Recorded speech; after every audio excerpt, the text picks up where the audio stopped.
Okay, good afternoon, everybody, and welcome to Champions of Change for Tech Inclusion. We're really excited to have you here. It's been a long time planning, and thank you, those of you who bared the circus today when we had the fire drill. So thanks for persevering, staying with us, and we have a really great program for you today. So I just want to take a moment and say thank you again, and I'd like to welcome Ms. Valerie Jarrett. She is the Senior Advisor to President Obama. She is also the Chair of the Council on Women and Girls. She is a huge champion for tech inclusion and has been a real advocate for this since the beginning, so I'd like to invite Valerie to the stage. Thank you.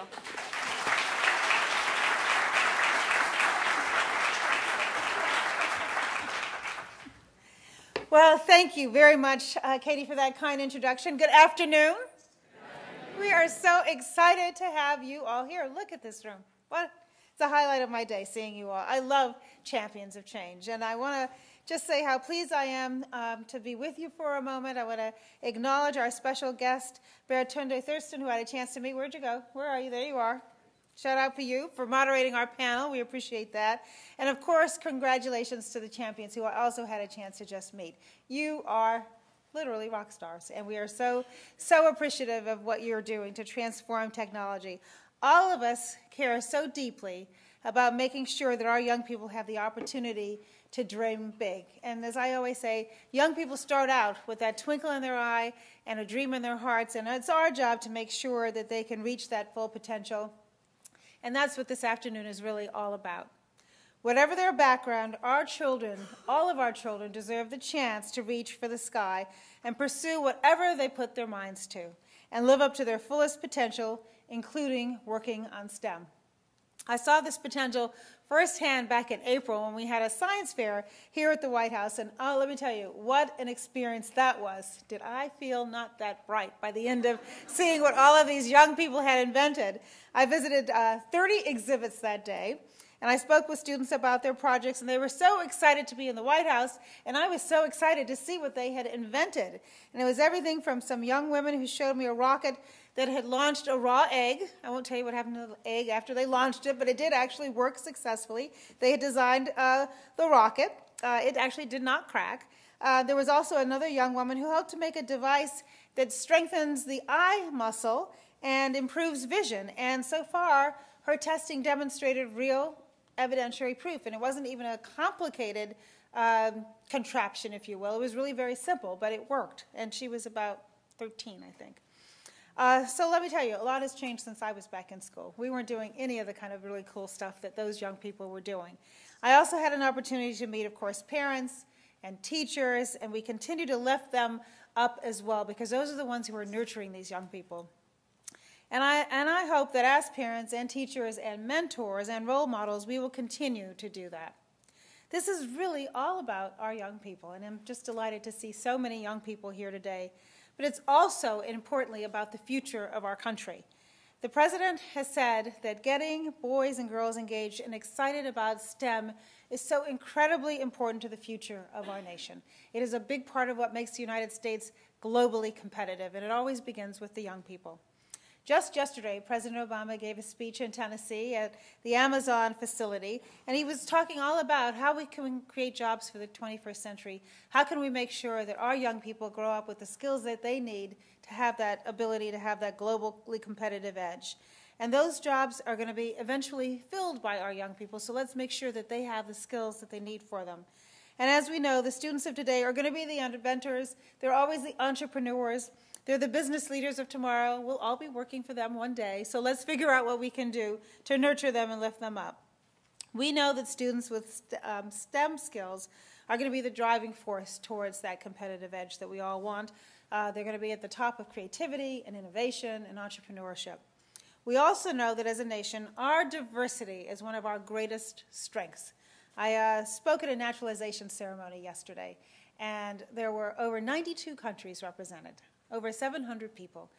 And I'll tell you, watching those folks of all ages taking that pledge and oath to our country and standing and giving the Pledge of Allegiance to our flag just reminds you that this is really what our country is all about.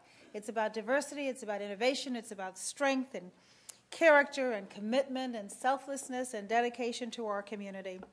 And as we also know that as a nation, we have to do whatever we can to nurture that. It doesn't just happen by accident. It takes real effort, and that's what we're celebrating here today with our incredible Champions of Change. So I speak a fair amount about engagement, but as I said, this Champions Initiative is one that we really take a great deal of pride in because we are recognizing just ordinary Americans who are doing extraordinary things. And when you go back home, we hope that you'll tell everybody that the White House and President Obama recognized your efforts. And it's amazing how the Champions for Change initiative gets more regional press than I think anything else that we do. Because when you go back home, you are celebrities because you came here and we were able to recognize everything that you've done.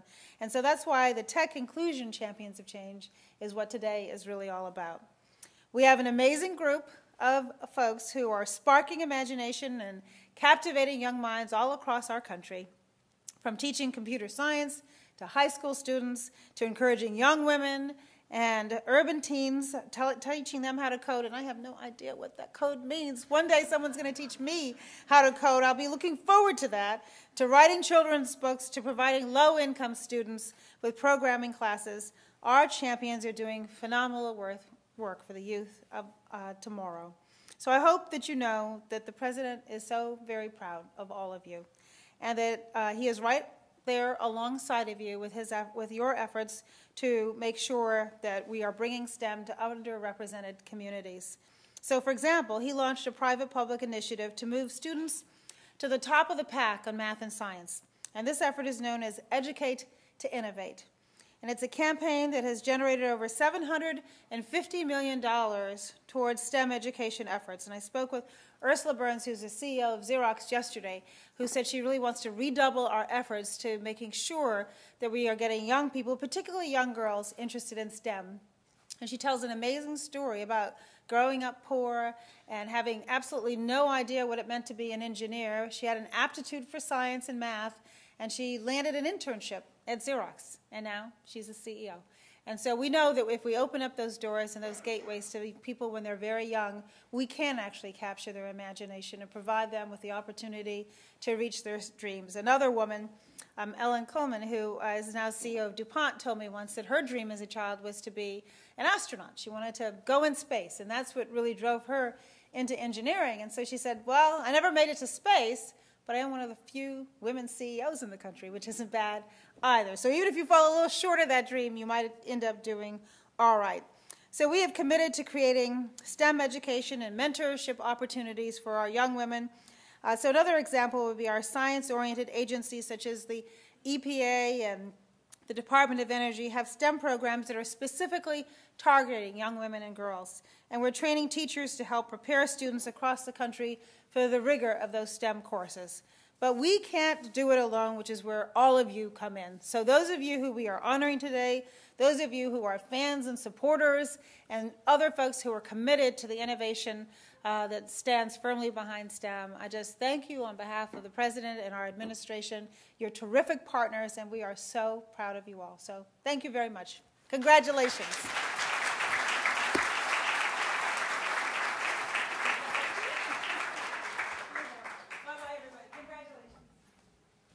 Okay, thank you very much to Valerie Jarrett. I now would like to introduce you to a man who needs no introduction, I think, but I'm honored to do so anyway as well.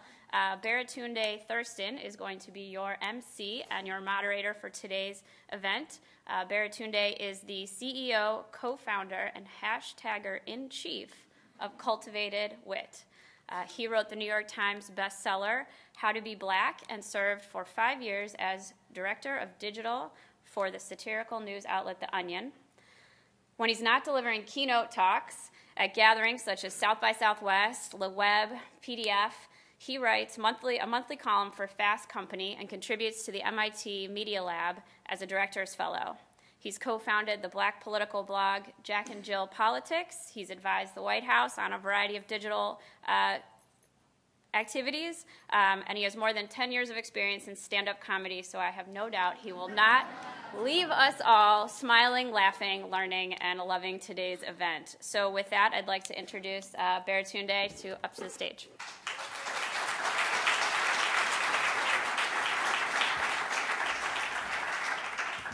What's up, y'all? Put your hands together, just clap as much as you have in you. Good, good. We'll do better later. That's a good warm-up.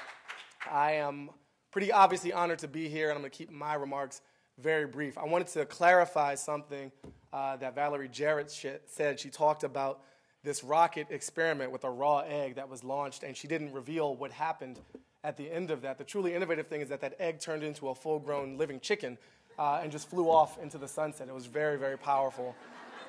NASA's looking into it. It's kind of under wraps research right now. I probably will be taken away after this session is over for revealing state secrets. It is really good to be here. I grew up in this town, and I want to thank you, Katie, for having me here.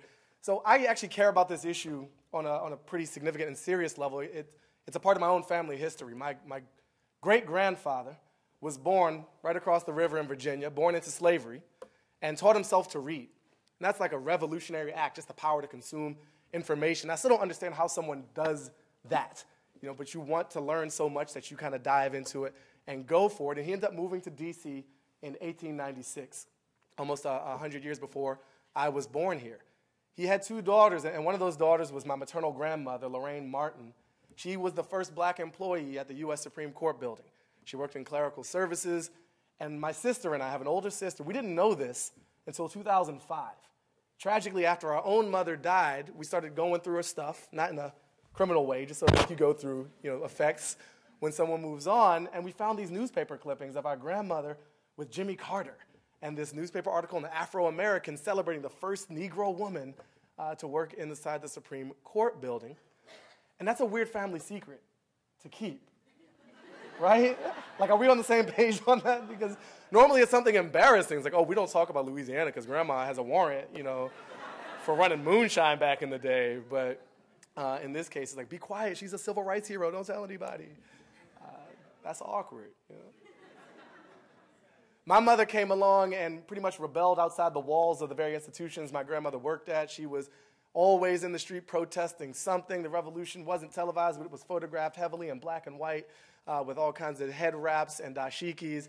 And she brought my older sister and I up in the Columbia Heights neighborhood just north of here in the 80s under, very strange mayoral circumstances I think we're all familiar with. My mother never graduated from college. She took some classes at University of the District of Columbia. She took classes at Montgomery Community College. I attended some of those classes with her. She was a domestic worker. She cooked food. She delivered phone books to buy our house. And she saw the future.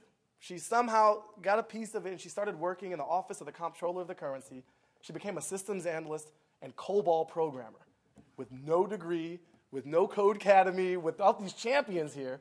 She was a champion in her own right. And so I'm very personally connected and honest to this because she made my life possible. She made my sister's life possible. My sister runs a yoga studio in Lansing, but she was 20 years a journalist, digital news director at the Lansing State Journal. I was digital director at The Onion. We had the same job, except I lied a lot more in my job. It was really quite an honor. So that is the context with which I'm here and honored to kind of facilitate the greatness of these champions. I'm also running the Rocky theme song on loop in the back of my head, so if I bust out in at any time, that's acceptable. Thank you all for being here. I'm going to ask panel 1 to please come to the stage and take your seats, and we will get into it. I have some questions, and I just would love to know, right here, how are you? What's your name? Everybody say, what's up, Debbie? What's up, Debbie?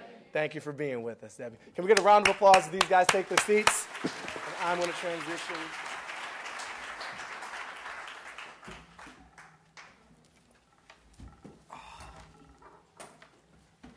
Check, check.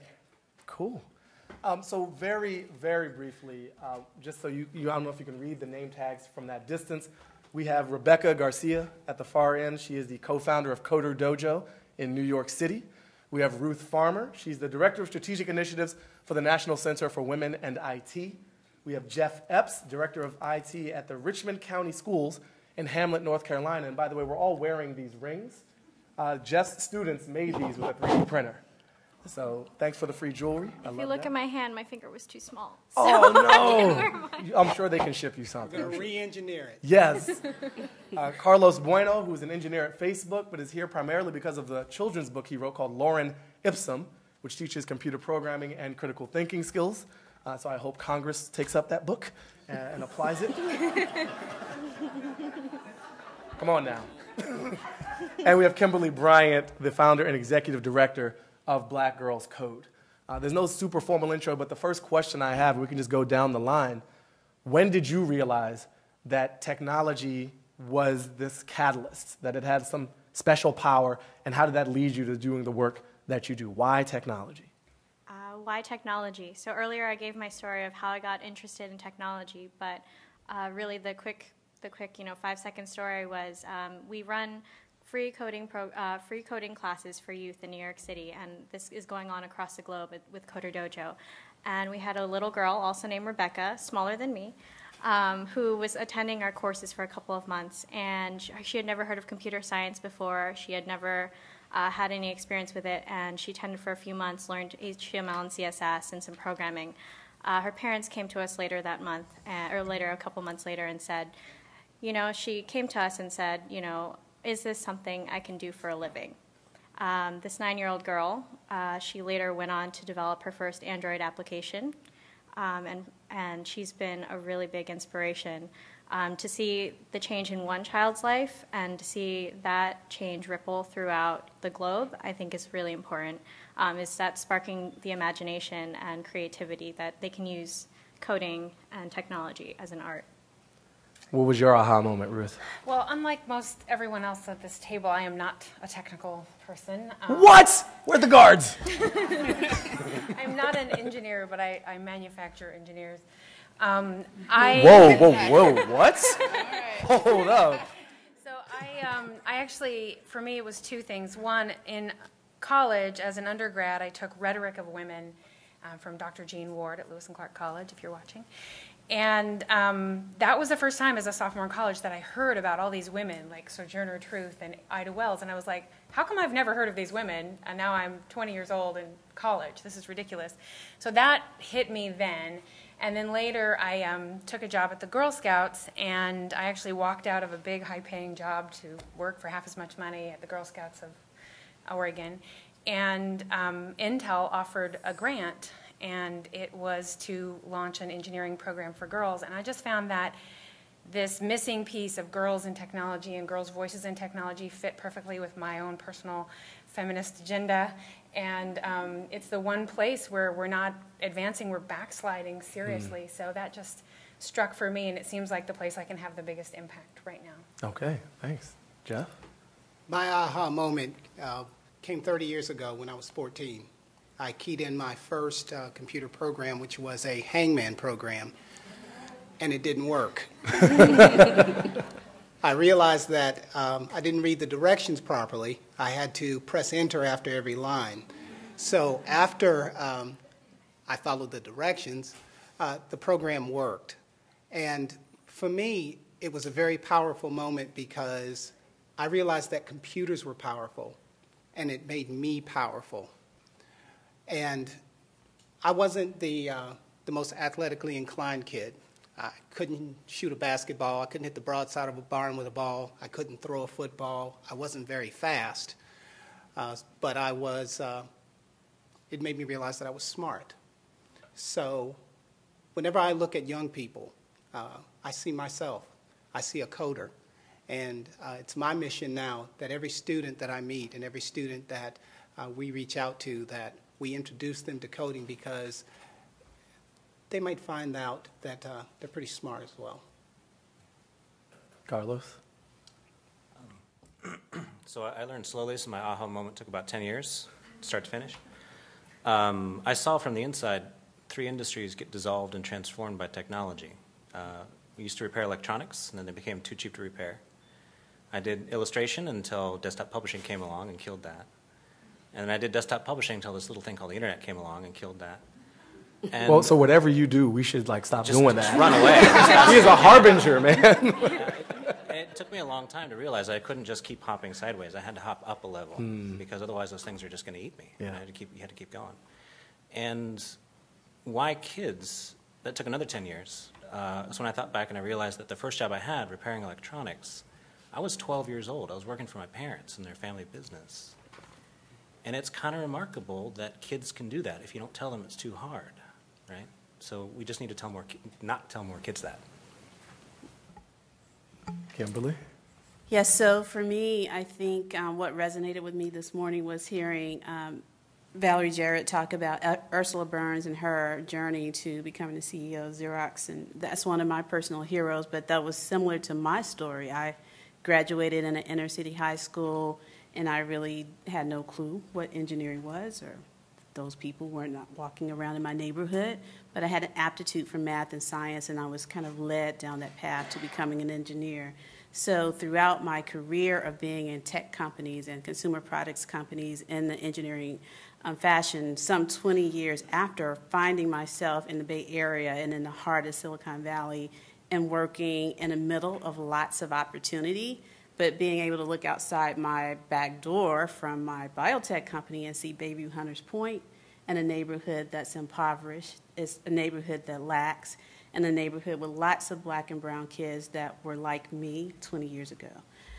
So it was clear to me as sort of a light bulb moment that we can't not lose another generation. We can't afford it as a community. We can't afford it as a nation to have a generation left behind without having access to technology and tools that really changed my life, and that's going to change everything we know and think we know today. All right, thank you.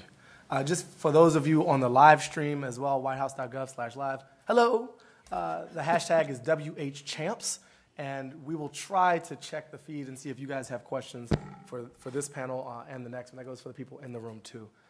We have a question that was submitted in advance from Alexander Howard. He's from D.C., former tech writer at O'Reilly, and he posted this, and I think it could be addressed by anyone, so whoever just jumps in first can take the bulk of it. What's the biggest challenge you faced in building a career in technology? Who or what helped you overcome that challenge? And what's the most effective thing that others can do to help other folks overcome that challenge? So building an actual career in technology, what was the hardest part, and who helped or what helped you through it? I want to say the hardest part for me was thinking logically in terms of writing code. If, then, when this. In high school, it was my computer programming instructor, Mr. Stewart. He allowed me to fail my way forward. You had a high school CS instructor? I did. Where was this? I did. This was at Terry Sanford High School, Bulldogs, North Carolina. That's not very common. It was a special class. There was 3 of us.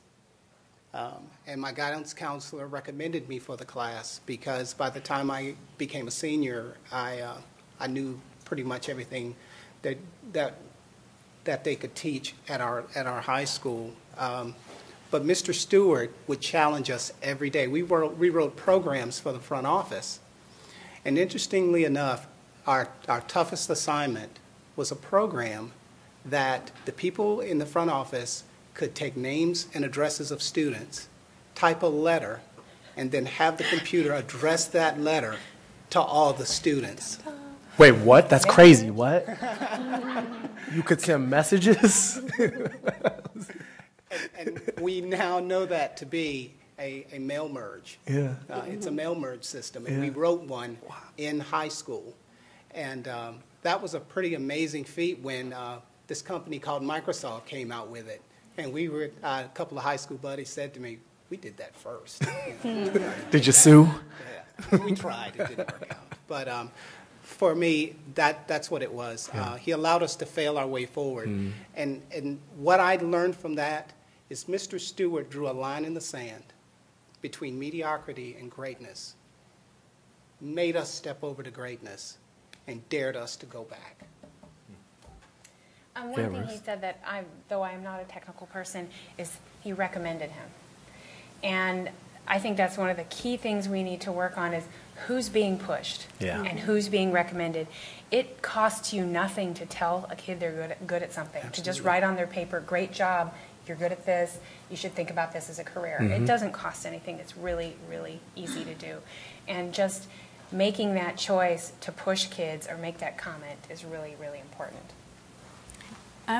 I would say for myself, the hardest thing was surviving as a woman of color in electrical engineering, and even more smaller field of power engineering, like where I'm like on power poles and working in power plants. So that's not just like all women all the time? No. No? So that was extremely hard, but just navigating the whole process as a woman in a male-dominated industry was incredibly hard, and even staying in it throughout for more than 20 years and being able to move up through the ranks. And I think for me, one of the main drivers for creating Black Girls Code and supporting other organizations like Girl Develop It or Girl Tech Girls or other organizations like NCWIT, NGCP that support getting women is making so that is no longer a reality. Because it's hard to be the only one. It takes a tremendous amount of grit to get through that and stay with it. So I would say support these organizations that support women in tech. That's what I would say. Okay. So, Yeah, Rebecca. So for me, one of my biggest challenges was taking the next step. And I think I've seen a lot of people, both youth and adults, who are afraid. They're afraid to take the next step with their code. They come out of school or they're interested in learning and they don't know what the next step is in technology education.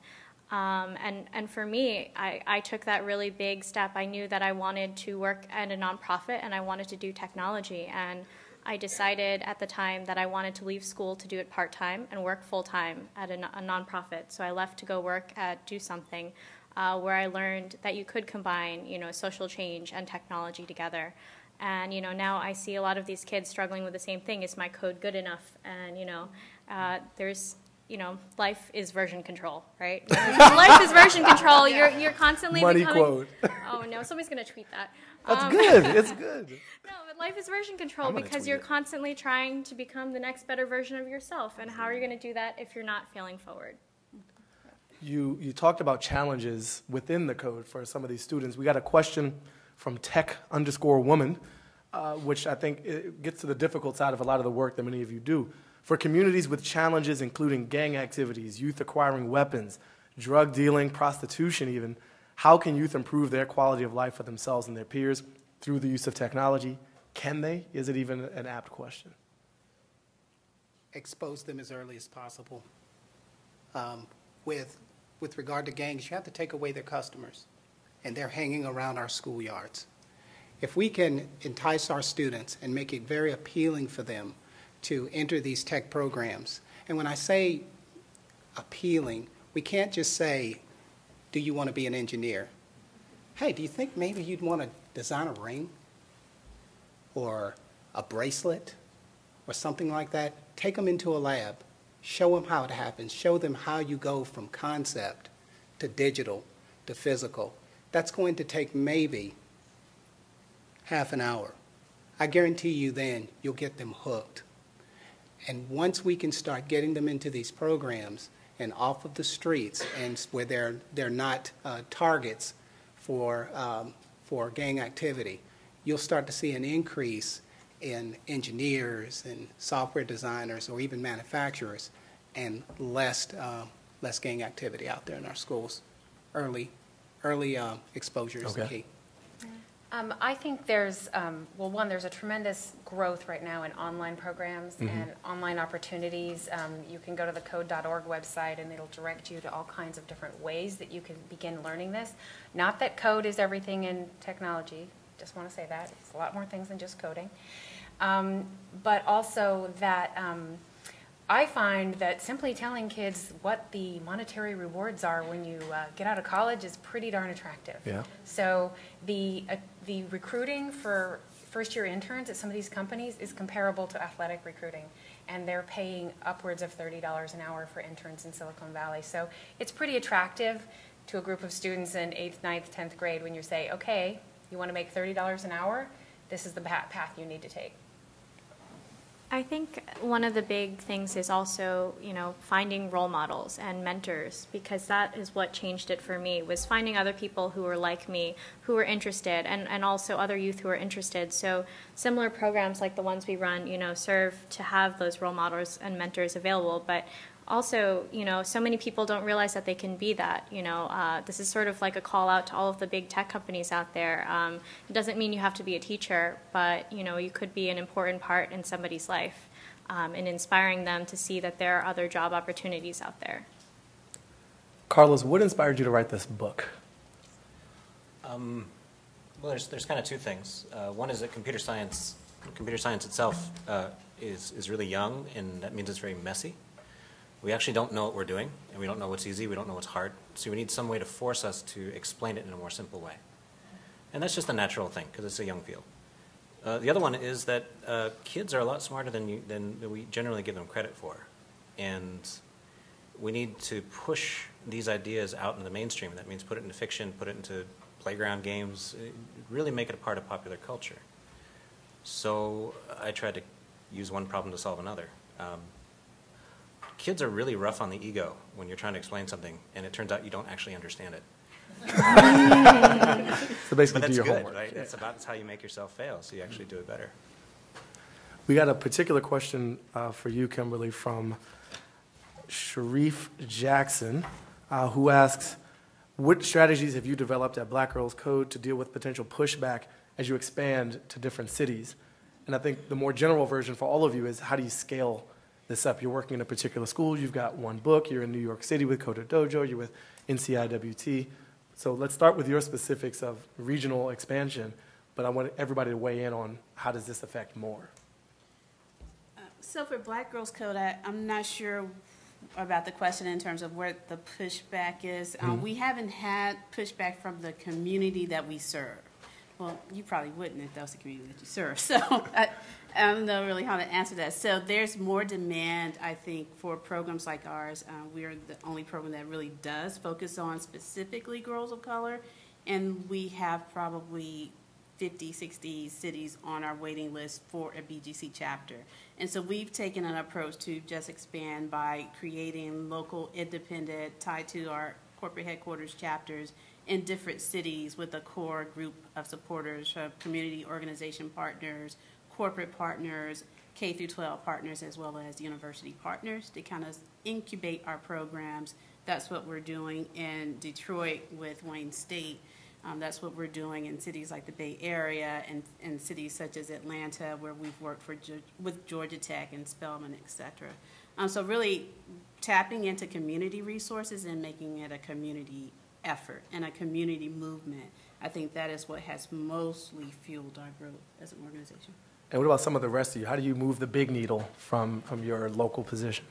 Well, so NCWIT is a national coalition of 450 organizations. It was specifically built to address the lack of women in IT. And by IT, we mean all forms of moving information and communication. And that is a full pipeline computing community, K to the grave. So it's actually the only place the entire pipeline is getting together really in earnest. And so it's become this incredible network to leverage. And when I joined NCWIT in 2008, they had this Aspirations in Computing Award, and it was being awarded once a year to 30 girls. And I was like, that's awesome, but we need 30,000 girls. So I franchised it, and I leveraged all these partners that share our vision, universities, K-12 organizations, corporations. So in New York City, Bloomberg hosts the Aspirations in Computing Award at their facility, and the girls have this amazing experience. Georgia Tech does it in Georgia and in Puerto Rico, because I think they want to go to Puerto Rico. and all over the country. So in 5 years, we've gone from 30 girls a year to over 1,000 girls a year. And so I think the key to getting to scale is to leverage the resources that are out there. Don't build another network. You wouldn't start a business without doing market research to see what's out there. Don't start a youth program or a nonprofit without doing the research to see who's out there that you can use and leverage, because there are organizations that have massive networks, big distribution channels.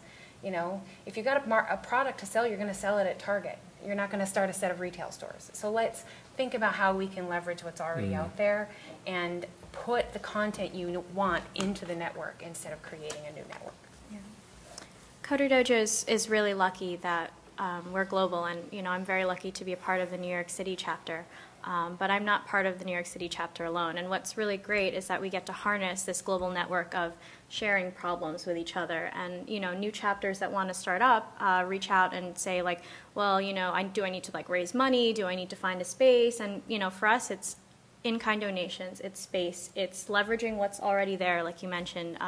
Instead of trying to just like search for all this money and do all these things right away, we start small, and that small but simple has worked really well for Coder Dojo. Right now, there's currently about 200 chapters in 23 countries across the globe. And I've had the privilege of advising some of them and helping them start up in countries from Mexico, Spain, Ireland, all over. And I think harnessing that local community is really important.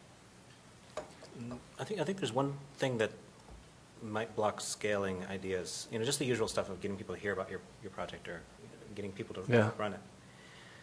We still think of programming as a profession and not a skill, or not a thing that you do in the service of some other profession.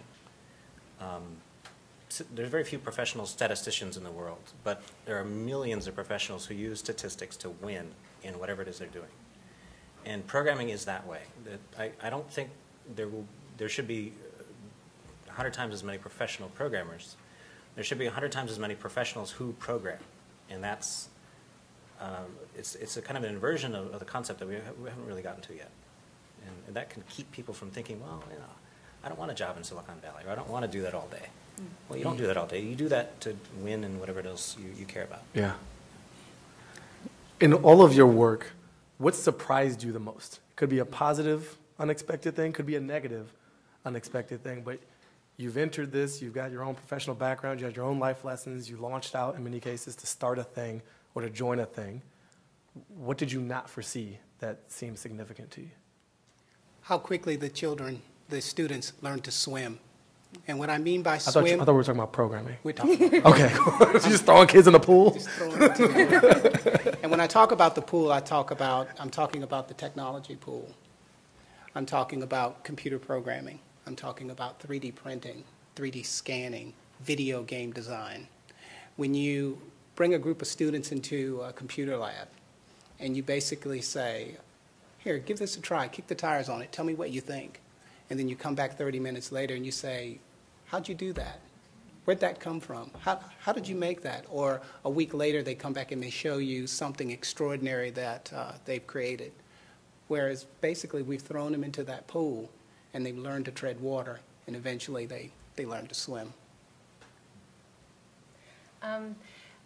The crux of our program is sort of the how we find the girls. So my idea is find the girls with potential and move them forward, is through an award and a recognition. And there's 6 of them in the room. Raise your hand if you're one of mine. Yay. And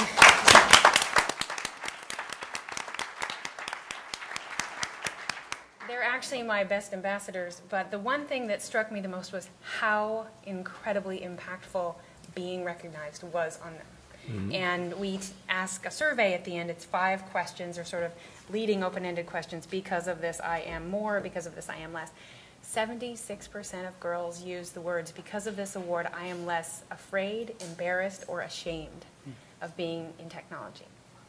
And the fact that young people are somehow ashamed or afraid of being in like the most lucrative field that exists right now, we've clearly got a messaging problem on the national level about what this means, and on the personal level in the schools, among the peers. And so that really struck me how much having someone outside you say, you're on the right track, you're doing the right thing, helps to keep them in.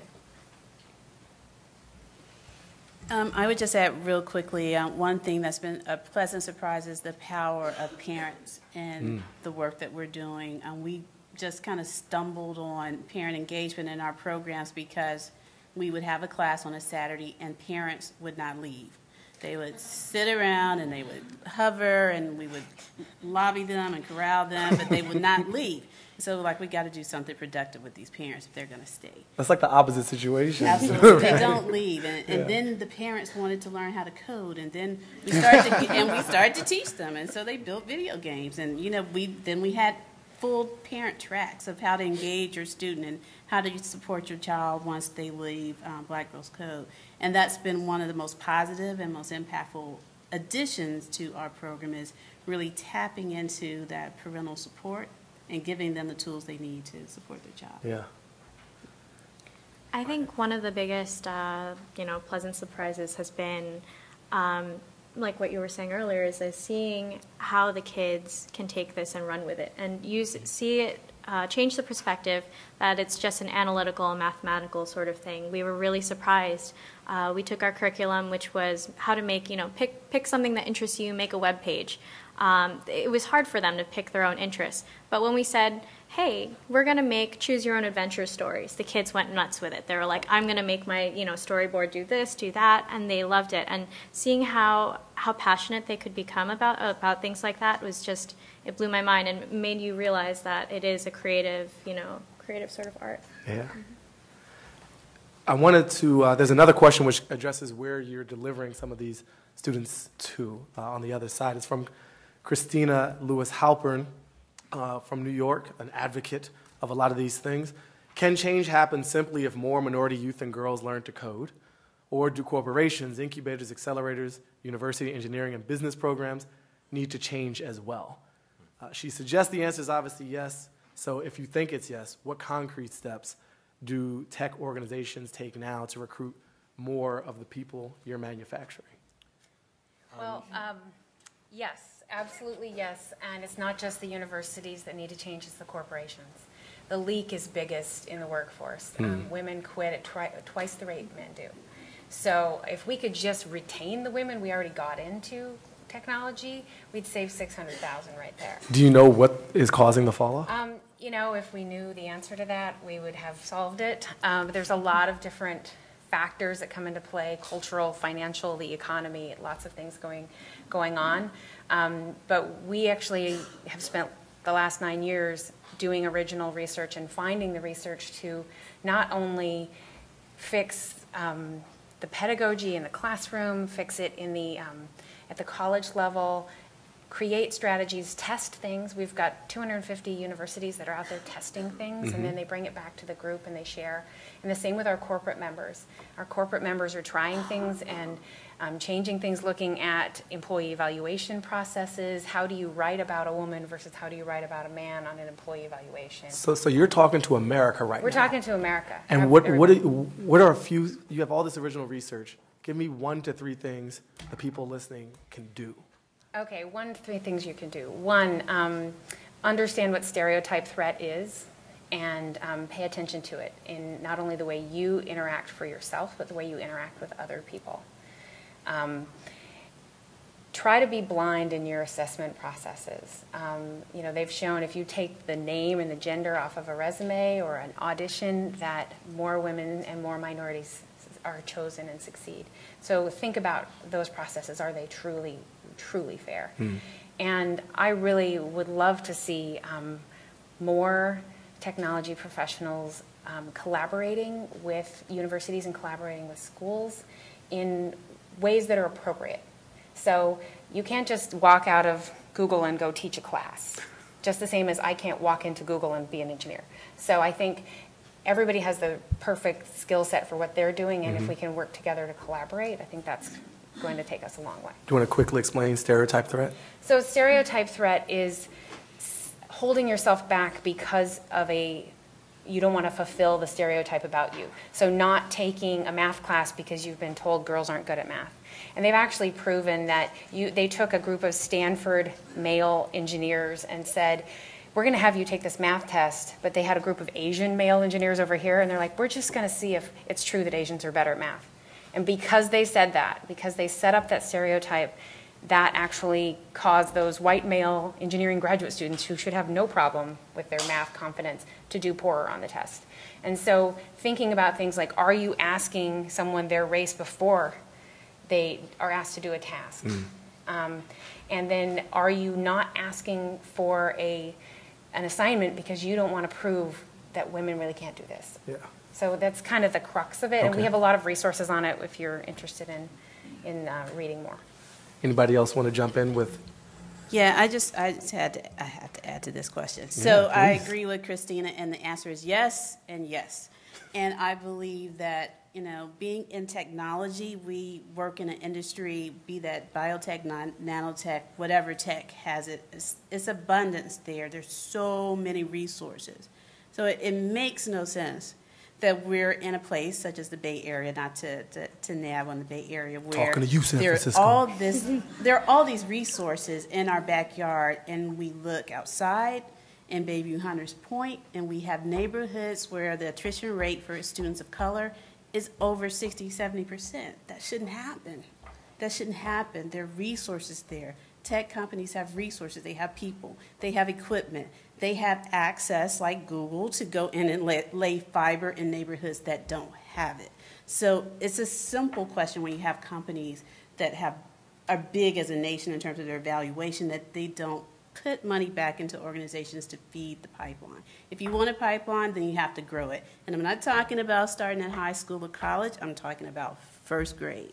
Feed these organizations. Support these organizations that are building the people that are going to run your companies in the future. Just do it. Just like Nike says, just do it. It's the right thing to do. Jeff? I'd like to, I say yes and yes as well. I'm going to share 2 real-world experiences with our program. I want to start with a young lady by the name of Alexis. Alexis is an African-American girl in our 3D Design Academy. When I met Alexis when she was a freshman at our early college, and when we introduced her to 3D design, I asked her, Alexis, what are you interested in? And she said, I really like interior design. So we introduced her to the concept of taking blueprints of houses, erecting 3D models, and then creating the furniture that goes into the rooms and decorating these rooms. Alexis became so good at this. She became the best 3D modeler I had. She ran circles around our boys. Sorry, guys.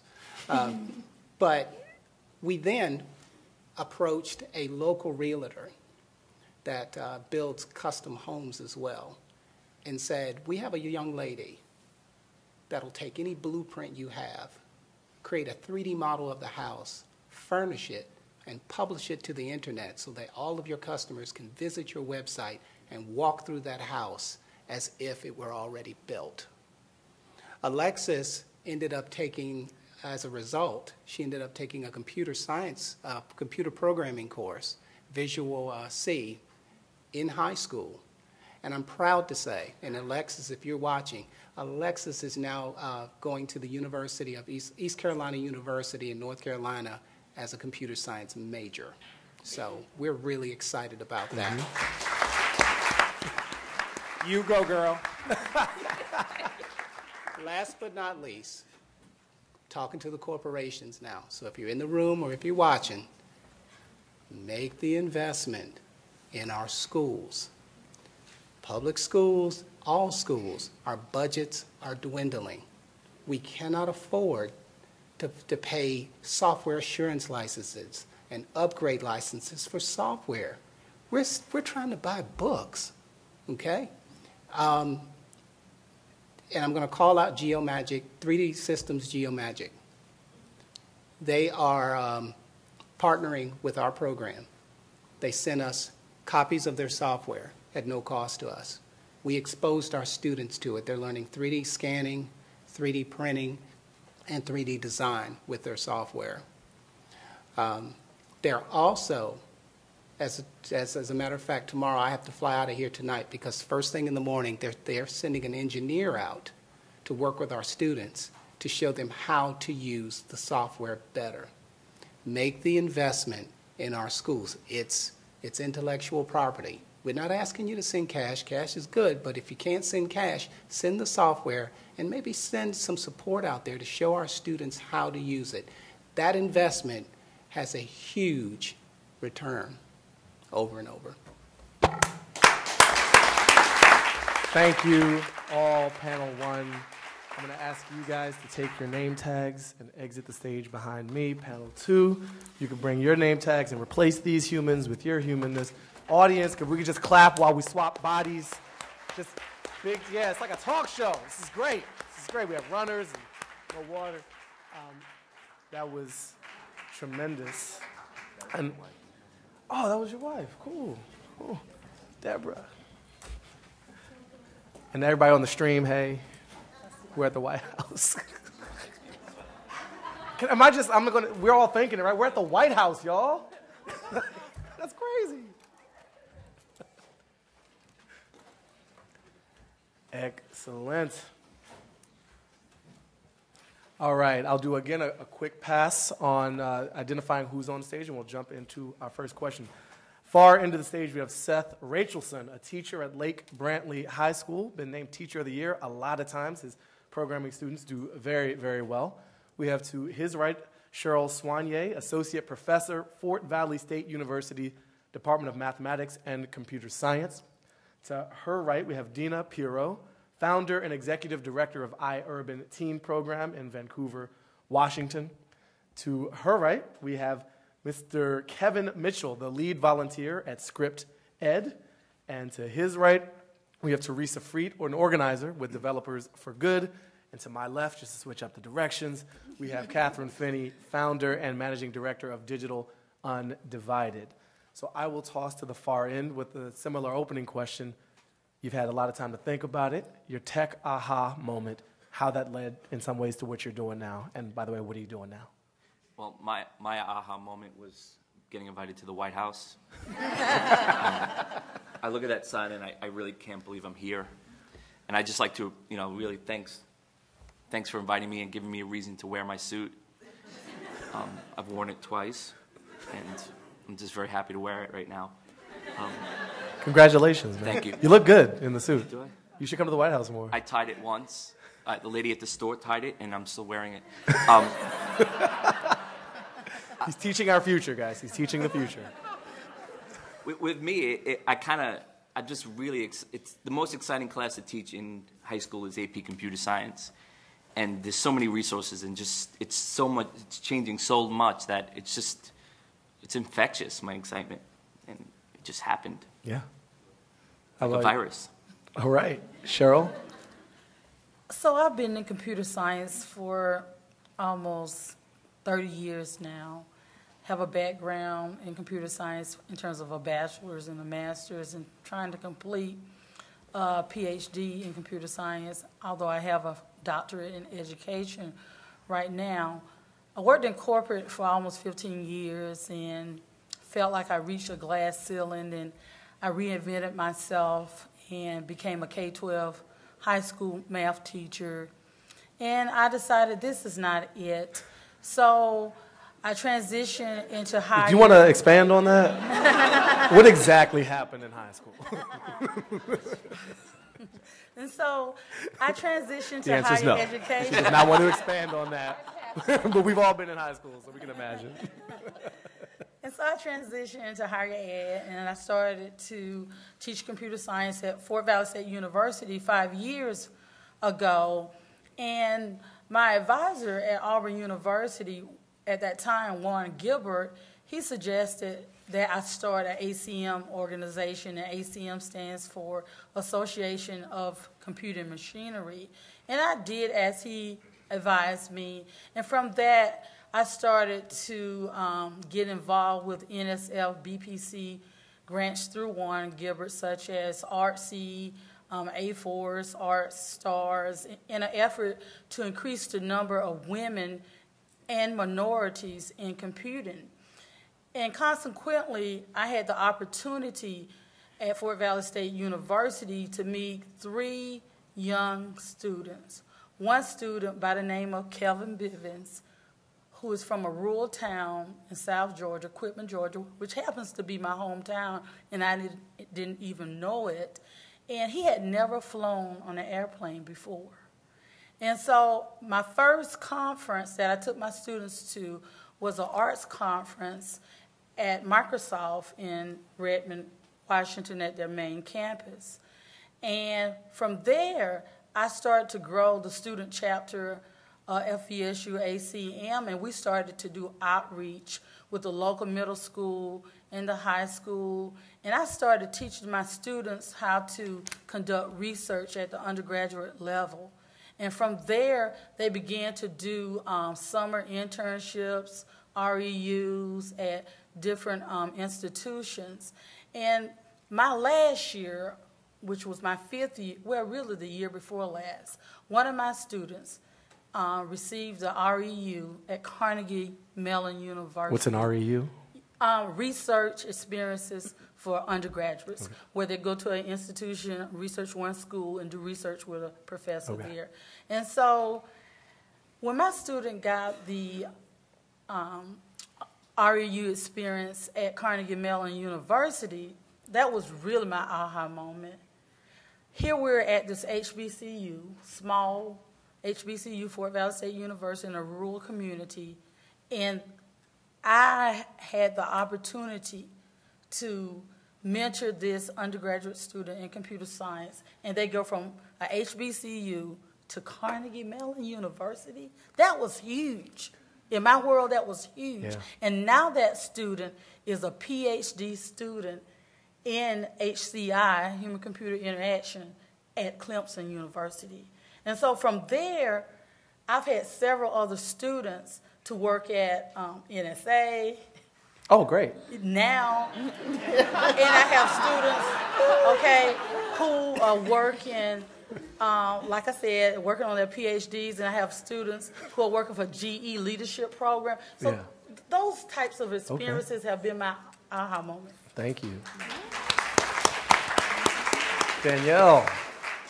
Yeah, I was wondering when my turn was going to happen. You were talking. You were talking. That's okay. It was interesting. My aha moment came kind of by accident, but even though I say things don't happen by happenstance, because I'm not a techie. I'm like Ruth. I don't have a tech. Don't get on me. I'm with you. I'm on your side, literally. I don't have a technology background. I'm an entrepreneur, but I'm very innovative. I was a commissioner in the state of Washington on the Governor Gregoire's Commission on African American Affairs, and all of our ethnic commissions were looking at the achievement gap issue, especially in our black and brown youth. And so focusing on that and still trying to figure out what can we do, a friend of mine who was one of my mentors, or I say /sponsor, had started a Chief Information Officer Council in Portland and was going to start one in Seattle and wanted me to be a part of it. And I'm like, I don't know nothing about technology. And he said, I know, but you're innovative. And I'm like, okay, well, let's do this. And so as soon as I walked into the room, I looked at a whole group of white males. And I said, and people know me, Vancouver, Washington, you know me. I said immediately, what's wrong with this picture? Where's the diversity? Am I the only person of color in this room? And they say, yeah. I'm like, oh, okay, we're going to change that. So now I do all of the, when we have our summits, I do all of the diversity, women in IT, youth of color in IT, those kind of things. So when I saw that disparity, and then there's the achievement gap issue, I thought to myself, how can I marry the two? So I created the iUrban Teen Tech Summits that we hold them on different university campuses, and we reach out to, and I think I'm probably the only one here that focuses on, we have an intentional focus on African American and Latino males, ages 13 to 18, and the ones a little bit more marginalized, maybe at the risk of dropping out of high school. And we try to create a technology spark on the university campus so they can feel what that feels like to be on that campus and hopefully see themselves there one day. And so we've had companies like Nike, I'm over in that Pacific Northwest area, Nike, Intel, Walmart, Leica. They've been participating and trying to show these different workshops, digital animation, cybersecurity, gaming. Now we're changing our model into different industries, STEM-created careers in healthcare, transportation, energy, those kind of things. Then we have a year-long process, we call it tech tours. We take them actually onto the employer's campus to see how technology is used in their industries. So we started that, and now we're in our year 3, and we've had over 700 youth that have participated. We have an intentional outreach to boys. However, we had almost equal parity of girls and youth with disabilities that participate. Awesome. Yeah. Now to the white male to your right. Oh, yeah, yeah. Hello, Kevin. What was your aha moment? Thank you. You're doing great, man. You're doing great. Thank you. We've got you surrounded. So, Mine was probably I could thank my father. He's a engineer at the Johns Hopkins University Applied Physics Lab. When I was about 10 years old, he took me to like a career day, bring your child to work day, and showed me all of the cool technology they had. It was anything from laser systems to radar to satellite dishes to space technology to missile defense, all these kind of things. But the thing I was like most fascinated by was he sat me in front of his workstation while he was on a phone call, and he knew I was a pretty nerdy kid who was really into Star Trek, and loaded up a Star Trek fan site on the internet. And this was in 92, 93, so this is well before it really gained. There were no pictures. Yeah, and I had no idea something like this existed, and being able to share a passion with people and have access to that level of information just really sort of inspired me in my career. And then I was lucky enough in high school to have some really good mentors in technology. I want to call out Reg Hahn and Todd Marks, who are two really good teachers that I had. And I saw the potential for how much you could change students' lives if you got people that were in tech, that were passionate about these kind of things involved, and you could get these kids excited about things. And that's so that's why I ended up joining up with ScriptEd, and we bring volunteers to high schools in New York City to teach programming classes and also to provide students with internships at local companies. And we've seen a huge amount of interest from the local development community, and it's been really inspiring to see that. And I think having real-world mentors, that have real-world experience is really what can change the lives of a lot of these students. Thanks. Teresa? So I come to this from more of an education and a nonprofit background, and all of the coding that I know, I taught myself to do. So I can't say bad things about, the various pathways that you take to get here, but I think the aha moment for me was just everything that I've done in the past 4 or 5 years was either being radically changed by technology or could be vastly improved by technology. It's just touching every area of life, whether it's social, business, every industry. Tech is changing the way that it works and often improves how it could work. Yeah. And so I think I was kind of pushed into tech and into working with Developers for Good and its kind of parent organization, Code Montage, by the founder of both of those, Vanessa Hurst, who's a friend of mine and has been for over 13 years. And what does that mean? She pushed you into tech? Physically. Physically. Yes. Physically. Into like a wall of code? Yes, physically. Yeah. She pushed me into the pool. Luckily, I met her swimming. So when we were younger, so it was fine. If you're just tuning in, that makes no sense. I'm so sorry. That's your fault. She's really passionate about using software and using programming as a form of helping people, and as that software is about humanity. And that really was the draw for me, that using computers to help people is such a great way to amplify impact. Right. Catherine, your aha moment. Good morning or good afternoon, everyone. I want to wake some of you guys up, I see. We're here at the White House talking about tech inclusion. You got to get excited. Yay! Come on, wake up. Woo, jazz hands. We just did jazz hands at the White House. We did jazz hands at the White House. That's pretty awesome. Off my bucket list. My aha moment, it feels like I've been having aha moments for the past 30-something years. I don't want to date myself.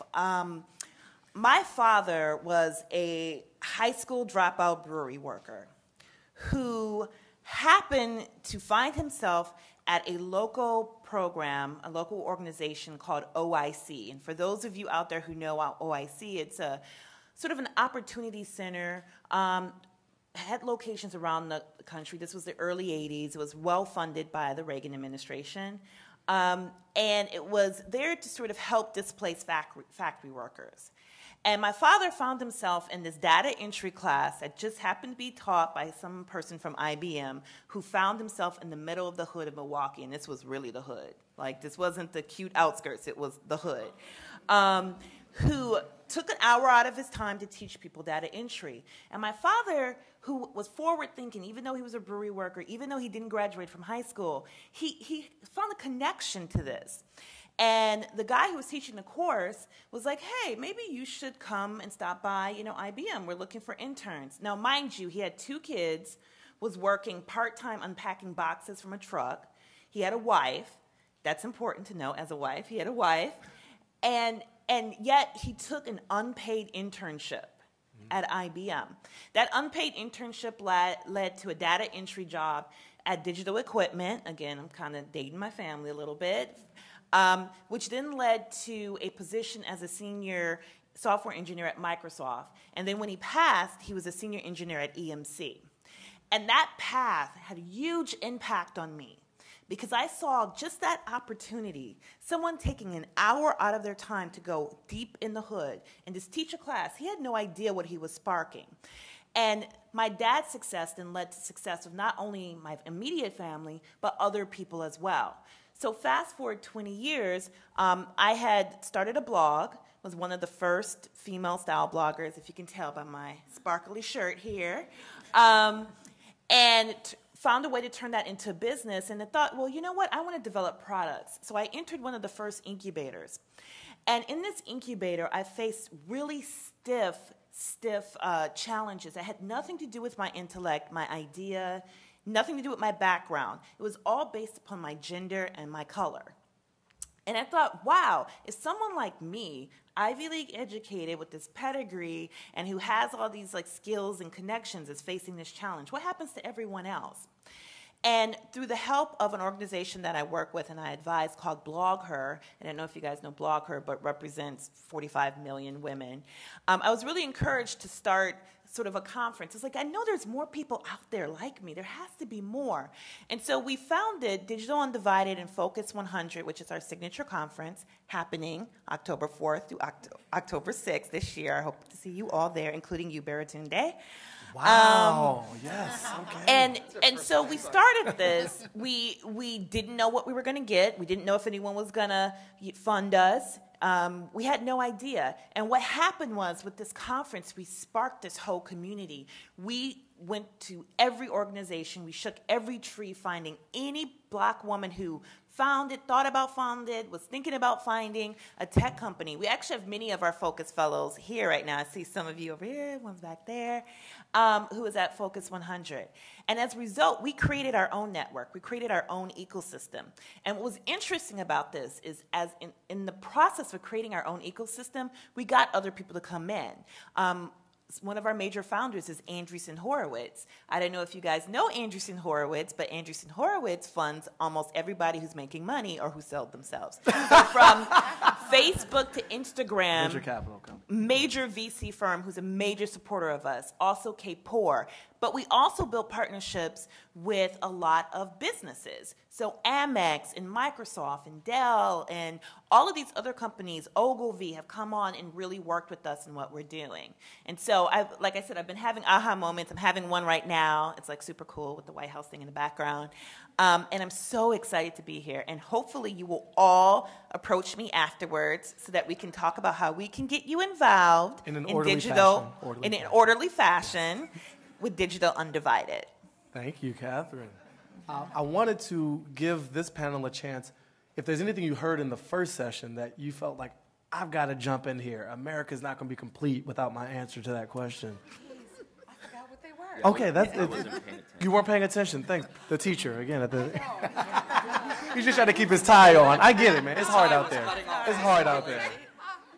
Look, we have a question that came in from Denise Barreto from Lake in the Hills, Illinois. And she says, I love all the work you're doing, especially Dina Pirro. Congratulations. She's also the founder of an international women's network I'm part of. My question is this: what can we do in our communities to expand or extend the work you've started in yours? Oh, wow, great question. I got to pay her later. Thank you, Denise, if you're watching. I think that, well, for me, with our programs, we are expanding to various cities, and universities. But when we move into those communities, we try to create a community cluster, basically community partners. I don't want to be the do-all to end-all, meaning if there's a program in that community that does tutoring, I don't need to create a tutoring program. I'll partner with that local community organization or school, and share and network their information with our families and students. In the same where we're at right now, we have partnerships with local organizations to help spread and create this, what I call a collective impact. So if anyone in different cities want to have our program that focuses, again, on Latino and African American males in their cities, just contact me. It's easy to do. We create a local planning team in those cities that help make it happen. So, anybody else want to jump in on this? All right. We just actually had a question come in off of the internet. How can we create that technology spark? You talked about the spark, that maybe even unintentional or certainly unforeseeable of this IBM employee. How do we create that tech spark for more students, including at-risk youth? This is from the Health Policy Group on Twitter. Well, I think it's pretty easy. The IBM guy took an hour of his time and he came into the hood. That's what he did. And I think if we have more people taking that time, just an hour, we're not talking about, dedicating your life to it like we have, but just take an hour out of your time going into and working with some of these programs, you'll be amazed about the spark that you can generate. I mean, we see it even with our program at Digital Undivided, that people taking an hour, we have folks, David Tish, who's like a big-time VC, just spending an hour mentoring one of our companies. And then we see the impact of that company being able to get funding later on. It's just really about taking time. I mean, I think that's even more important than money, to be perfectly honest. Okay. I would like to add to that. Today here in the room, we have Girls Inc., and they're sitting in the back. And they're from Columbus, Georgia, where I'm from. And I mentored these girls in technology. And they thought it was so important to come here. And some of them are even interested in computing and want to major in computer science as a result of the efforts that my students and I at Fort Valley State University conduct, with these students in computing, from teaching them how to write code to teaching them how to develop websites as well as robotics program. I don't know how you could stop the interest. Everybody has a computer. She's on a smartphone. I personally have about 64 gigs in my pocket right now, and I don't understand how you can not want to see what's underneath the hood and create something. Computer science is the only class where you could go with zero entry and create. What's your technique? You're teaching in high school. I teach high school. Your students win all these awards. Yeah. What have you found through your own trial and error and amongst other teachers and with students? What's working most, and maybe that you didn't even see when you first started? I teach everyone. I don't care who you are. I'll teach you. I don't care. I mean, you don't have to say it like a threat. I'll teach you some computer science. I don't care who you are. Like, I'm right here at school. Like, and with that diversity, yeah, you just get things from all different angles, and you win. Yeah, and you win a lot. Does the pervasiveness of tech? You talk about the pocket of the 64 gigs, the fact that we've got all these social digital platforms, that it's the way we find our friends. Okay. Is that a natural gateway into this for your own students? Are you able to convert their interest in Facebook and Snapchat into, building things? Absolutely. I mean, they say girls aren't into computer science, but they're always on the computer. You punish kids now by telling them you can't play with your computer. The interest is all there. Yeah. And to create, they love it.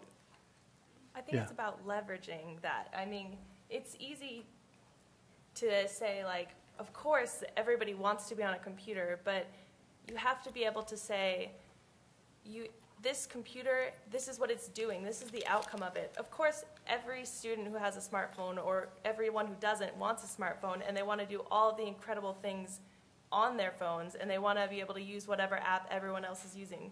But being able to connect for them that those apps, like, this is how those apps came into existence. This is all the cool stuff going on in layers underneath it. Mm-hmm. And these are the people who are making this stuff happen. That's how you get them excited about it. Not just, here's a phone, it's cool, look at all the stuff it can do. Get them excited about the process of doing that, and also start getting people more interested in what computers are solving, what the problems they're solving. Everybody cares about something. Everybody has an issue they care about, and everybody wants to do something with that. So if you can kind of get people starting to think about what they could do with programming skills, not necessarily, I want to be a programmer, I want to be a person who solves this problem, and I'm going to use computers to do it, I think that would be hugely impactful. Yeah. You're sitting in the same seat of the last person who had a very similar sentiment. There's something about that chair. I was like cheering in The my Carlos mind when Buenos Carlos Memorial was saying chair. it. Yeah. I think one of the best things you can do is get role models in the communities that have a passion for these things, because that becomes just infectious. I mean, we've seen it with our program where we have people come in and they're just really into this technology. You know, they do it for a living and they want to share this. So there's a lot of interest there. And the kids, like when they see that, oh, wow, this person's like really into it and they seem like a cool person. They're not, you know, some stereotype of a computer programmer. You know, it really inspires them, and then they feed off of that passion, and then they can do just by stereotype things. of a computer program, you mean like a really cool... Yes, absolutely. Yeah.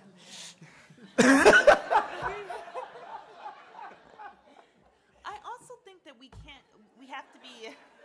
That's just, we have a moment to just accept It's a moment, that. yes. Yeah. Thank you for I'll these center gifts, myself. man. You're amazing. I think also You're welcome. we have to not... I think we have to be careful about putting our own limitations on our kids. If you ask a kid, can you program, you know, an app? Many will say, I don't think so. But if you ask them, can you jailbreak my iPhone? Most of them will be able to do it.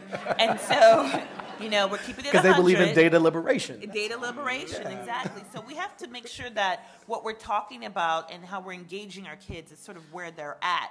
Most of them are mobile. And one of the things that we notice, what we do at Digital Undivided, is that a lot of the programs are focused so much on laptop and desktop-based programming, which is still where a lot of the programming happens. But the kids are mobile. They're on tablets. They're not on desktops. They're not, for the most part, on laptops either. So I think the challenge for us as adults who are in this space is making sure that we're engaging them where they're at. Yeah. I mean, we had the same experience where we had students that we asked them, you know, what are your favorite websites? And they're like, well, can I list the favorite apps on my phone? Yeah. So that's where, you know, that's where the technology is going, and that's where people are using it. So I'm going to say, too, that besides only just sparking the interest in the youth, sparking that interest in their parents as well, because we have a very heavy parent involvement piece. And so we work with them as well at creating that spark, you know, to keep that, you know, that spark going. What are some of the most significant constraints, difficulties, challenges in the work that you're doing? You talk about solving problems. What of your own problems do you need solved?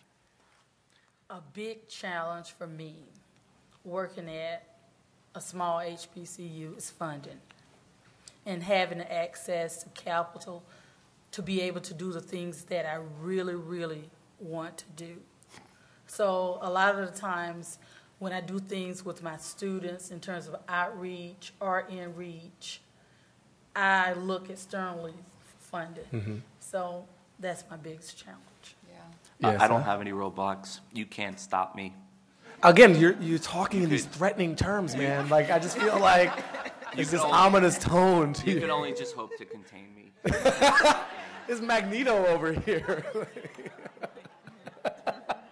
I'll teach everyone in this room. And then he makes it dirty. But seriously. No, seriously, there is no cost. If you have a computer, there's so many but resources let me from National Science let me slow down. Foundation. Let's not think just about money. Right? Maybe the constraint isn't money. Maybe it's access. Maybe it's physical space. Maybe it's imagination. Maybe it's a particular supervisor. When you teach 300 students, physical space is limited. Yeah. I think that's a good problem to have. So. All right. I'm sorry. I was going to say the same as Cheryl. One of the challenges, and I'm pretty much like Seth, where I can't be stopped. I just do it anyway, with or without funding. Exactly. But however, and I got to give props to my community, Vancouver, Washington, because we have like little or no funding for this program. But our community comes together to make a lot of this stuff happen. We also have a large network of chief information officers that pull together and the parents to make it happen. But we have them anyway, and they're amazing. But we can do even more amazing things with funding, and I know that that's going to be coming. For us, I think the challenge is that we're always coming up against this whole idea of patterns. I don't know how many of you know about that term, but it's a term that's thrown out sort of in the Silicon Valley VC angel world, which is, funders tend to fund people who have been successful before. And the people who have been successful before have been mostly, 26-year-old white guys. And that's because that's who they funded before. So it's this cycle. And we find ourselves coming up against that and directly challenging that in everything that we do. And we find that the way we sort of get over that barrier is with numbers. I'm a research epidemiologist by training, so I love biostats and I love stats. I'm that weird person. Give it up for biostats. Right, so I'm always like numbers. And what we found is that if we could come and say, look, 40 of our companies who came through Focus 100 last year, of our 40 companies, 20% received angel or venture funding. That is, 2,000 times more than the 1% that's supposed to receive funding in the general population. That number pops. And so what we found is the way to address these challenges is to come with numbers. You can't argue with numbers. That's the beauty of coming from this sort of tech, science, STEM background, is the numbers don't lie. So someone like Seth, he has a success. His students have won awards. You cannot deny that number.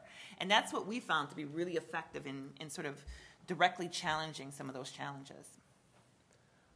We had a particular question. This is from Christopher West in New York, and I think it may be best for both Danielle and Teresa, but I could be wrong. I'd like to see any of the honorees address how tech is and will be used to help perpetuate the greatly needed changes to our food system as a whole. And because you're doing Developer for Good and you're in Vancouver where food is extra delicious, I thought maybe this could apply to you. Who do you see as being leaders in this movement? What support pillars do you think need to be...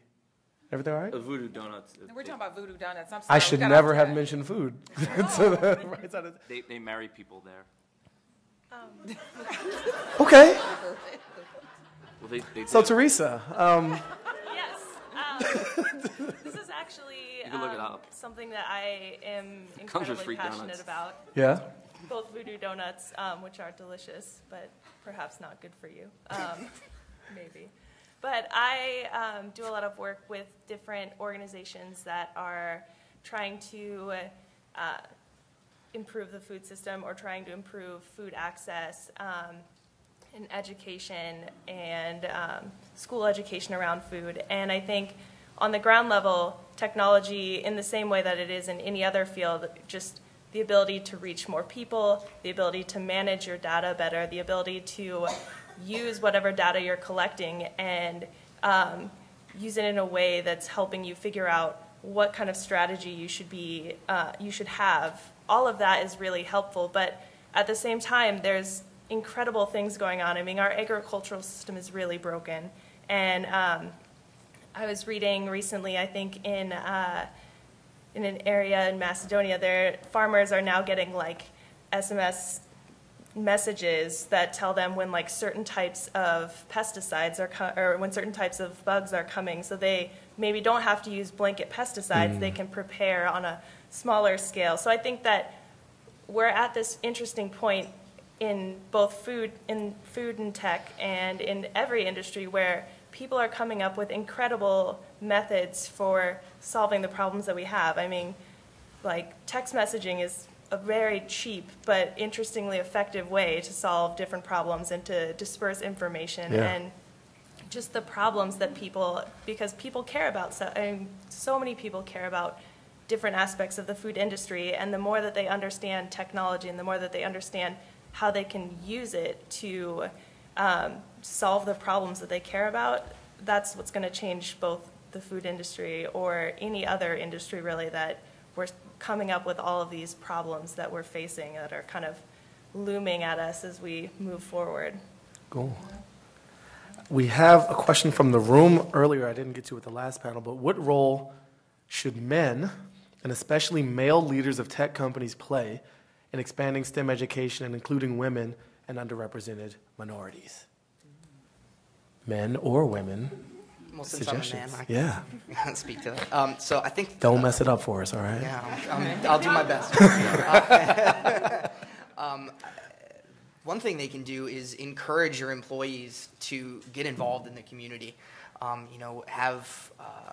Have volunteer opportunities and give them that ability. I know of some organizations that it was actually just a meeting we did trying to get 20 hours a week, or 20 hours a year from their employees to go and do volunteer stuff and get involved in the community and give back. And I think that's a big thing that can be done, just to expose people and to get your employees to be involved. Yeah.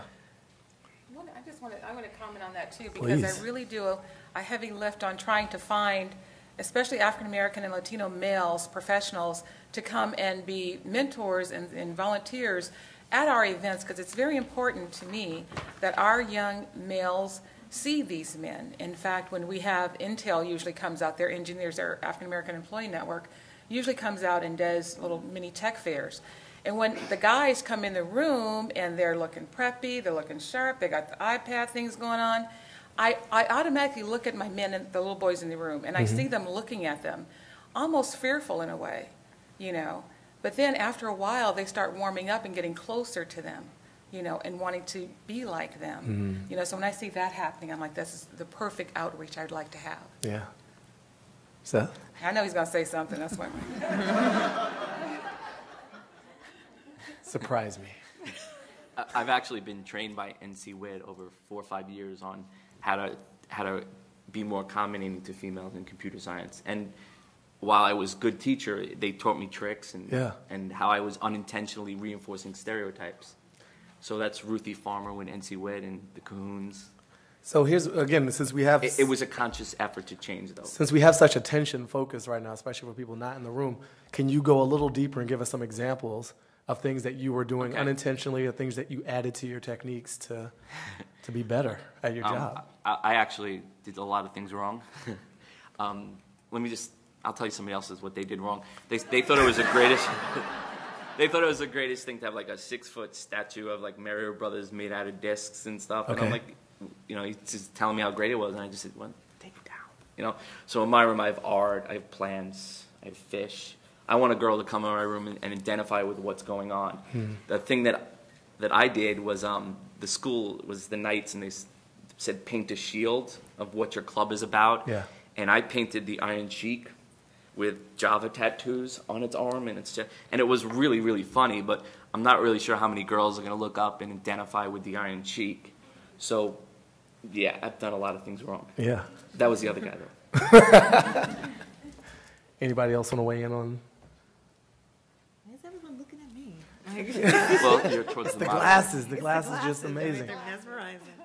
We had a very interesting question about the sort of historical context of tech and science. This is from Tech Woman. Sometimes science and tech are used in ways that are harmful to women and minorities, such as historical accounts of the Tuskegee experiment and the more recent reports of incarcerated women being sterilized while they're undergoing incarceration. What kinds of messages do you have for minorities and women as they enter STEM to prepare them for witnessing or being recruited to projects in which they don't agree? And even more broadly, how do you escape some of the negative legacy that may be applied to certain communities around this topic? One of the things that we do is we have a saying in our company. We keep it 100. I don't know how many of you understand what that means, but that Why don't you explain what it means? Keeping it 100 means, it just means keeping it, telling the truth, keeping it, as clear and fact-based as possible. Is that a good? That's great. Great explanation of it. And so what we say to people when we interact with women, no matter where they're at, is like, you don't have a choice anymore. To be in STEM, to be engaged in technology is no longer an option. You have to. Even if you wanted to be a worker at McDonald's, you must have some computer skills. McDonald's uses heavily computers in taking orders and things like that. You have to be engaged. It is not a choice. And once we get past that discussion of whether or not is there a choice, whether or not you can still be afraid of technology, we run into a lot of people who are actually afraid of tech. For various reasons, both historical, cultural, social, economical. And we have a real frank discussion about what that means when you're afraid of tech. That means that you're going to make less money. That means that you're not going to be engaged in news and data and things that are coming through. And then after that discussion, then we have a discussion about how you are engaged in technology. You know, a lot of our folks use Twitter. A lot are engaged in apps. A lot are texting. I'm like, that's technology, what you're doing. Like right there, that you're engaged. And once we get sort of past that barrier, then we notice people start to become more open, start to be more engaged, start to be more curious about these things that are powering the programs, things that are powering what they are doing on a daily basis. I've actually seen, you know, kind of what you're saying, where this computing technology is invading every industry. It doesn't matter what you want to do, you're going to be exposed to this. So something we've told a lot of our students is, you know, even if they come into it and they're like, I don't know if I really want to be a programmer or a full-time technologist, like learning this can just be a huge boon to your career. I mean, I have friends. What ages do you work with? We work with high school students, okay. So anywhere from freshmen to juniors. I mean, the co-founder of ScriptEd, Moria, gives an example of, you know, she was doing some work at her job where she was doing a lot of stuff with Excel spreadsheets and learned how to automate this process that used to take her hours and hours to do. Yeah. Figured out how to automate it and saved herself a bunch of time. So, you know, even if, you know, you had someone that's not wanting to focus as technology as their sole part of their career, learning this is going to help your career, you know, no matter what you choose to do. So. Yeah, computer science can be used for good. If ethically you don't believe in something and you're my student, I would expect you to get out of it. Computer science, like girls are into dolphins and saving dolphins, you could use computer science to save a dolphin. You could use computer science to do any career you want. So ethically, get out. Yeah, Tuskegee, that's horrible. Yeah. Yeah, we agree. That came out weird. That was my moment. We have a very specific question. Thanks, Seth. We're just going to do this together forever. We could just all get on. Lisa Phillips from Seattle studies social welfare at the University of Washington. And this goes to a later stage in this process, but I think it's an important question for her specifically, but also as a general point. I'm thinking of a career in technology after education and work in a much different field. What's your advice? And so much of what we're talking about, we've heard hints of parents, mostly youth focused, mostly getting people early, but not everybody made that choice. Not everybody was in your class. I'll teach her. Dear Lisa, stay away from Seth Rachel's. No, find him in Florida and learn. But yeah, so someone who's looking for that change later, they agree. They're seeing this. We're selling them. Now what? It's so interesting in like the work we do. We have a lot of folks who were engineers, who are now becoming entrepreneurs and taking that part. We have people who weren't engineers but who had great ideas in terms of what they wanted to do in sort of technology, and who are doing sort of interesting things with that. My advice to her would be find your interest first that has nothing to do with technology. Like what excites you? What gets you up in the morning and you're like, yes, I can't wait to do this. Like whatever the topic may be. Find that topic and then find a way to make it tech-enabled, maybe to build a company around it. Or look at companies that are in that field and who are tech companies, and that's your way in. So if your passion is education, there is a lot of edutech companies out there. In fact, edutech is one of the hottest fields in technology right now. If your passion is healthcare, you love to help people, you have a background in healthcare, go into health tech. You know, technology is not this big monolithic sort of scary cloud that no one can get into, and there are many different segments, and find a segment that you are passionate about and then find the tech companies or come up with the ideas to help you connect that to technology. I would say also, I think we've talked a lot about using technology, but not necessarily that being your job. If that is what you want your job to be, I think that we need to be careful about not just getting everyone into technology and teaching everyone how to code, but how do we bridge the gap between teaching everybody how to write JavaScript or teaching everybody how to write HTML and CSS and making them hireable? And so I think that... Keep going. What do you mean? Keep going. I think, so the company that I work for, Code Montage, is kind of looking at that gap at getting people a portfolio of work? How do we take the knowledge that people, or how do we take all this passion and all of this interest and turn it into something that somebody at a company wants to hire you to do work for them? Because it's very hard to gauge how many Codecademy badges means like you're a qualified software engineer. That's not they're very far apart. Yeah. So I think moving forward, we have to be really careful in not just pushing underrepresented minorities into tech, but making sure that they have the support network to become experts, because it's going to be damaging if we have all these beginners and then suddenly we've got all of women and underrepresented minorities in tech, but suddenly they're the people who are like just maybe kind of getting it, but not experts and not owning their field. So, Danielle? But we would think that those underrepresented minorities and girls who are interested in tech are there because they want to be there, not necessarily because somebody has, made them, be our computer scientists or to just study computing. We want those girls and underrepresented minorities who are genuinely interested because they'll be more productive in the field. I just wanted to say, to the person that wrote in, if she's looking at transitioning from what she's currently doing into technology, to do like what Catherine said, to find out what your passion is, and then also what industry is that, and then look for people within that industry. Look on LinkedIn. Find out who's in that industry that you can contact and have informational interviews with. And people are always so willing to help, especially if you're looking into getting into that field. So try to create some informational interview questions, meet with those people, start networking. And it is so easy to make that transition. You're in Seattle. I'm in that part of the world. Uh-oh. That's Silicon Forest. It's a hotbed. Wait, Silicon Forest? Silicon Forest. There's another one? Yes, We got the valley, the Silicon alley, the prairie. Yep. That's what we are, Pacific Northwest. Yeah, yeah. Silicon Forest. We have all those tech companies there. So it'd be an easy transition for her. Tell her, look me up, mosaicblueprint.com.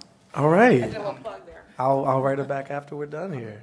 I would add on to that and Yeah, say Kevin. you've already taken the first step, the fact that you're interested and you're into it. Right. So that's like the biggest thing you can do. And the two things I would say is don't be afraid to try and fail.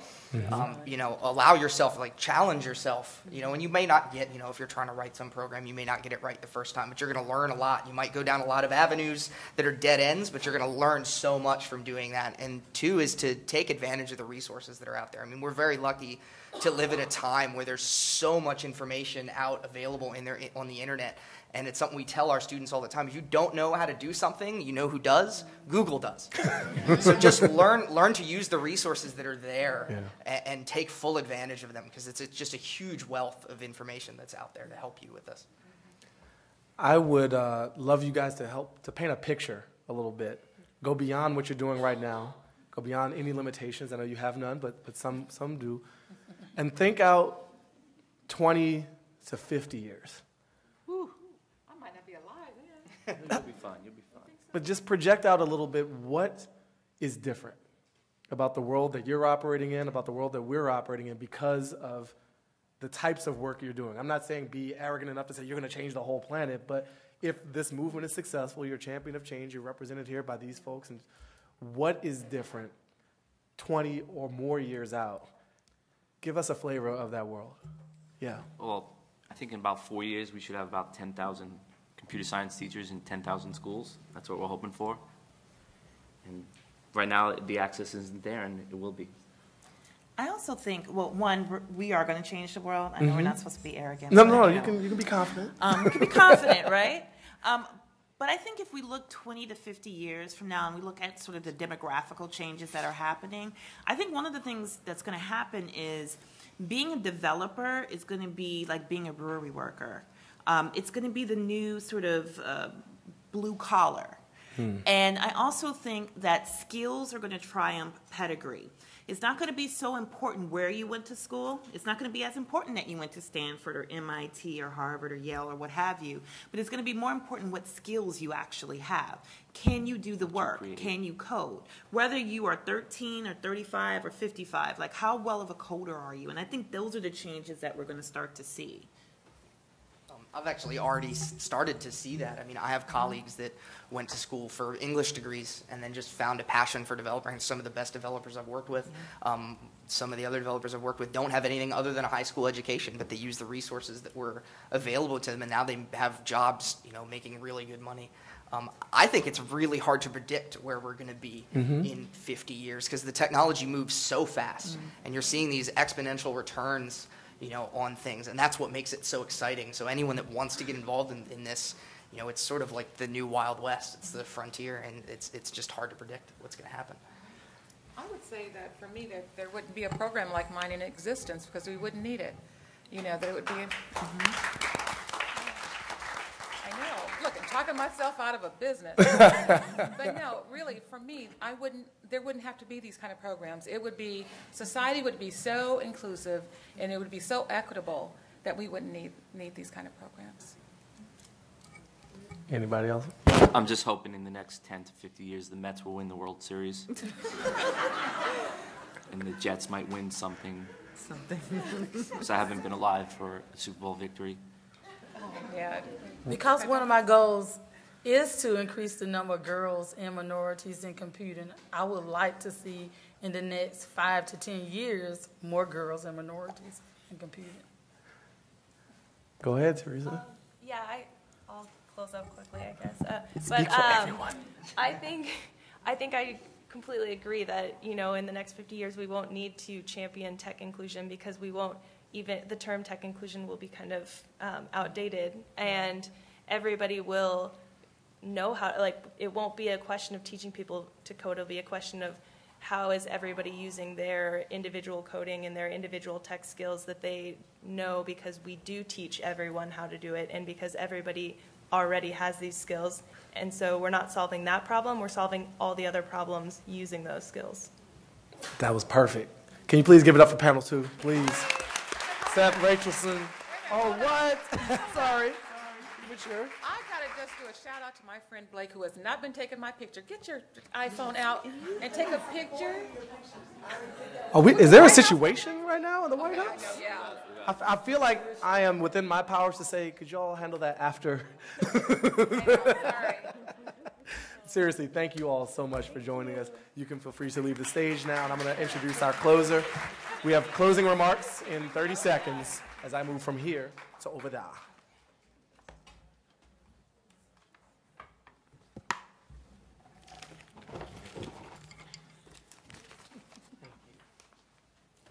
You can clap them off the stage. It'll be more natural. People at home, it makes it look much better for the people at home if you're throwing stuff on the stage and really excited. So I want to thank the panelists. My role here is about done in maybe 15 to 48 seconds. So thank all of you for being here. And thanks those of you who tuned in. We're going to bring this home with someone who has probably the best job title that I could imagine, maybe the most aspirational job title for this theme of this room, which is Chief Technology Officer of the United States of America. That doesn't mean he'll fix your email. That means he's thinking about big things, big problems. And I had the pleasure of meeting him at a conference in Los Angeles.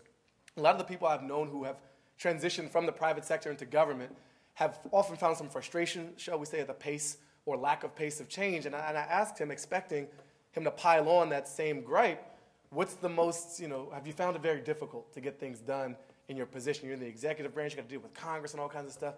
And he said, no, I've never gotten more done in my career. I've never had more fun in my career to have the support of this White House and be able to do the things that we're doing. We've had hackathons at the White House. It's a real pleasure. So he actually restored my faith a bit in this whole democratic process, at least for 5 minutes while we spoke. And he will probably infect you with that same sense of possibility and the practical application of some of these ideas. So thank you all for having me. Please give it up for Todd Park, CTO of America. Come on down. What's up, man? You too. Hello.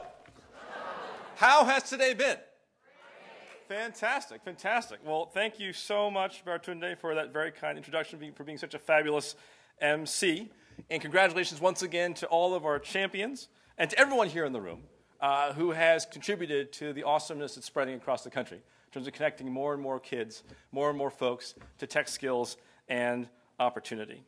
The president has said, in fact, there's nothing more important he can imagine to the future of America than connecting every kid to STEM skills, tech skills, and opportunity. We know that every kid from every background, from every walk of life, should be able to see themselves in whatever career, whatever field they want to be in. And that's exactly why we're all here today. The president, as the father of 2 daughters, wants to ensure that the same doors of opportunity are open to everybody, all students, regardless of gender, economic background, race. And he views this goal of broadening participation in STEM fields as fundamental to the nation's future prosperity and well-being. He understands that our ability to actually meet the demands for a growing workforce in science and tech fields depends upon success in this endeavor. He knows that our ability to invent the industries and jobs of the future depends on the success of this endeavor. The future of America depends on this endeavor. And all of you in the room, the champions and so many others, have contributed so much already to that critical initiative. The diversity of America is a huge asset for us as we compete on a diverse global stage. We need more Americans across all kinds of backgrounds, all walks of life, to actually connect to tech skills and opportunity and actually participate in the tech economy and help drive the future of the country. So we're personally incredibly passionate about that. Folks like the president and Valerie Jarrett and so many of us here in the White House, we've launched a White House Tech Inclusion effort to help catalyze and mobilize efforts to advance tech inclusion, connecting everyone to tech skills and opportunity. And the whole kind of fundamental ethos of this effort is that it's actually not something that government can do by itself or really anyone can do by themselves, right? It's an all-hands-on-deck effort that's required. The president frequently talks about the fact that the greatest challenges, greatest opportunities we have as a country are ones where we have to take them on by banding together as sisters and brothers across the public sector, the private sector, the academic sector, the nonprofit sector, to actually do together what we actually cannot do separately. And tech inclusion, connecting everyone to tech skills and opportunity, is exactly one of those all-hands-on-deck challenges, opportunities, and efforts. There is a whole bunch of action going on in this space. You heard about a lot of it today in terms of the exciting, groundbreaking, historic work of our champions for change. There are additional initiatives I just want to touch briefly upon that you may have heard about.